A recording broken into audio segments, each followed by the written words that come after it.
여러분, 다이아몬드는 무엇입니까? 지구상에서 가장 단단한 물질, 가장 순수한 탄소 결정체, 그리고 영원한 사랑을 상징하는 보석이죠. 프로포즈, 결혼, 기념일 등 인생의 가장 중요한 순간에는 반드시 이 보석이 등장합니다. 하지만 만약 이 다이아몬드의 영원한 가치와 희소성이라는 이미지가 한 회사가 치밀하게 설계한 마케팅 전략의 산물에 불과하다면 어떨까요? 이 아프리카의 돌덩이가 전 세계 부를 움직이는 가장 비싼 사치품이 되기까지 그 뒤에는 독점, 전쟁, 그리고 심리 조작의 불편한 역사가 숨어 있습니다. 오늘은 다이아몬드 제국 드 비어스의 놀라운 비밀을 파헤칩니다. 이 영상을 끝까지 보시면 다이아 반지를 보는 여러분의 시선이 완전히 달라질 겁니다. 시작하기 전에 구독과 좋아요 부탁드립니다. 먼저 다이아몬드가 정확히 무엇인지부터 알아볼까요? 다이아몬드는 그냥 탄소입니다. 연필심에 들어가는 흑연, 숯, 그것과 똑같은 원소입니다. 다만 지하 130km 깊은 곳에서 어마어마한 압력과 열을 받아 만들어진 결정체일 뿐입니다. 그래서 다이아몬드는 지구상에서 가장 단단한 천연 물질이 맞습니다. 산업용 절삭 공구로 쓰이는 이유도 이 때문이죠. 하지만 여기서 우리가 놓치고 있는 사실이 하나 있습니다. 다이아몬드는 사실 그렇게 희귀하지 않다는 겁니다. 지질학자들에 따르면 지구 멘틀 속에는 우리가 생각하는 것보다 훨씬 많은 다이아몬드가 존재합니다. 19세기 후반 남아프리카에서 거대한 다이아몬드 광산이 발견되자 시장은 충격에 빠졌습니다. 공급이 폭발하자 가격은 곤두박질쳤습니다. 이때부터 다이아몬드의 가치를 지키기 위해 인위적인 희소성의 전략이 시작되었습니다. 이게 바로 드 비어스 이야기의 시작입니다. 1888년 세실 로즈라는 영국 사업가가 남아프리카 다이아몬드 광산들을 하나둘씩 사들이기 시작합니다. 그렇게 탄생한 회사가 바로 드 비어스입니다. 로즈의 전략은 간단했습니다. 전 세계 다이아몬드 공급을 한 손에 쥐는 것. 로즈가 죽은 후 어니스트 오펜하이머라는 독일계 사업가가 이 비전을 완성합니다. 그는 단순히 광산만 소유한 게 아니라 유통, 판매, 심지어 가격 결정까지 모든 것을 장악했습니다. 1980년대 중반 드 비어스는 전 세계 다이아몬드 원석의 무려 90%를 통제했습니다. 그들의 전략은 간단했습니다. 공급량을 조절하여 시장에 유통되는 다이아몬드의 양을 극도로 제한하는 것입니다. 드 비어스는 유통업자들에게 take it or leave it 같은 방식으로 가격과 공급량을 일방적으로 결정하여 시장 가격을 놀랍도록 통제했습니다.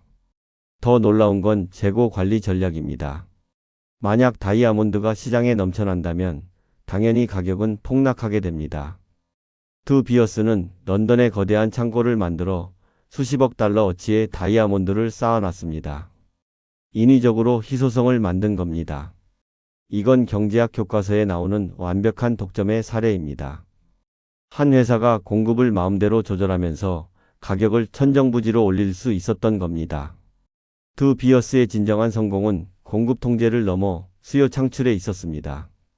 1930년대 대공황 이후 다이아몬드 수요가 급감하자 드 비어스는 미국 시장을 타겟으로 하는 천재적인 마케팅 캠페인을 시작합니다. 다이아몬드를 감정과 연결시킨 겁니다.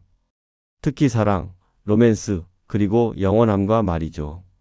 1948년 드 비어스는 광고 역사상 가장 성공적인 문구로 평가받는 다이아몬드 is forever라는 슬로건을 선보였습니다. 이 문장 하나로 다이아몬드는 영원한 사랑의 징표로 둔갑했습니다. 이 마케팅은 대성공이었습니다. 1930년대까지는 약혼 반지로 다이아몬드를 받는 여성의 비율이 10%대에 불과했지만 2000년대에는 80% 이상으로 급격히 상승했습니다. 더 놀라운 건 그들이 2개월치 월급이라는 기준까지 만들었다는 겁니다. 1977년 드 비어스 광고에는 이런 나레이션이 나옵니다. 2개월치 월급이 어떻게 영원히 지속될 수 있을까요? 다이아몬드는 영원하니까요. 드 비어스는 프로포즈를 할 때 다이아몬드 반지를 선물하는 관습을 창조해낸 겁니다. 하지만 모든 제국에는 몰락이 따르는 법입니다. 20세기 후반 드비어스의 철옹성에 균열이 생기기 시작합니다. 첫 번째 타격은 새로운 광산의 발견이었습니다. 1950년대 러시아, 1980년대 호주, 1990년대 캐나다에서 대규모 다이아몬드 광산이 발견됐습니다.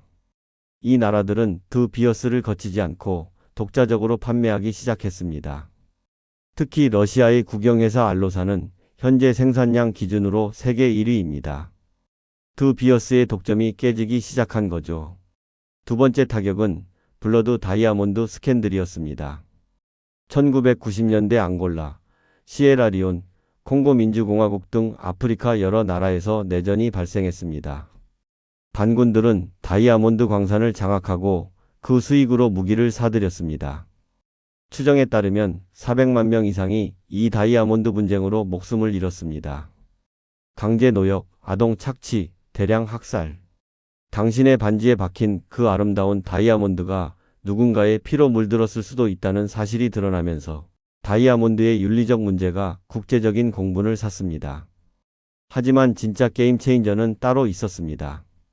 바로 랩 그로운 다이아몬드, 인조 다이아몬드의 등장입니다. 과학자들은 실험실에서 천연 다이아몬드와 똑같은 다이아몬드를 만들어냈습니다. 이 인조 다이아몬드는 전문가도 특수 장비 없이는 구분할 수 없을 정도로 천연 다이아몬드와 화학적, 물리적, 광학적으로 100% 동일합니다. 2018년만 해도 인조 다이아몬드는 천연보다 10% 정도 저렴한 수준이었습니다. 그런데 2025년 현재 가격 차이가 무려 90%까지 벌어졌습니다. 같은 품질의 다이아몬드를 10분의 1 가격에 살 수 있게 된 겁니다. 시장의 반응은 폭발적이었습니다. 2025년에는 인조 다이아몬드가 전체 다이아몬드 시장 점유율의 21%를 넘어섰습니다. 인조 다이아몬드의 등장은 드비어스의 다이아몬드의 희소성이라는 이미지를 근본부터 위협하고 있습니다. 그렇다면 드비어스는 어떻게 됐을까요? 다이아몬드 제국의 결말은 처참합니다. 시장 점유율 90에서 30%대로 추락하고 20억 달러 어치의 재고가 창고에서 썩고 있으며 2025년 모회사는 드비어스 매각을 검토 중입니다. 자신들이 만든 신화에 스스로 갇혀 무너지는 중이죠. 다이아몬드는 정말로 영원합니다. 지구상에서 가장 단단한 물질이니까요. 하지만 다이아몬드 이꼴 영원한 사랑이라는 공식은 자연이 만든 게 아닙니다. 한 기업이 수십 년에 걸쳐 천문학적인 돈을 쏟아부어 우리 뇌리에 새겨 넣은 마케팅이었습니다. 드비어스는 공급을 독점하고 가격을 조작하고 세계에서 가장 성공적인 광고 캠페인을 만들어냈습니다.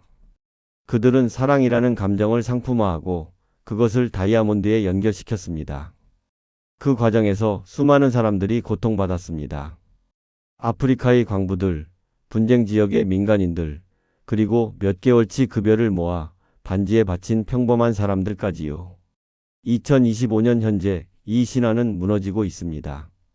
인조 다이아몬드는 천연 다이아몬드가 가진 모든 물리적 특성을 그대로 가지면서도 환경을 파괴하지 않고 누구도 착취하지 않으며 훨씬 저렴합니다. 물론 아직도 많은 사람들이 천연 다이아몬드를 원합니다. 그 희소성과 자연스러움에 프리미엄을 지불할 의향이 있는 거죠. 하지만 그 희소성조차 인위적으로 만들어진 거였다는 걸 이제 우리는 알고 있습니다. 결국 사랑의 가치는 반지 값으로 매겨지는 게 아니니까요. 여러분의 생각은 어떠신가요? 프로포즈를 받을 때 혹은 할 때 여전히 천연 다이아몬드를 원하시나요? 댓글로 여러분의 의견을 남겨주세요. 이 영상이 흥미로우셨다면 구독과 좋아요를 부탁드립니다. 그럼 다음 편에서 더 흥미로운 주제로 글로벌 지식 탐구를 이어가겠습니다.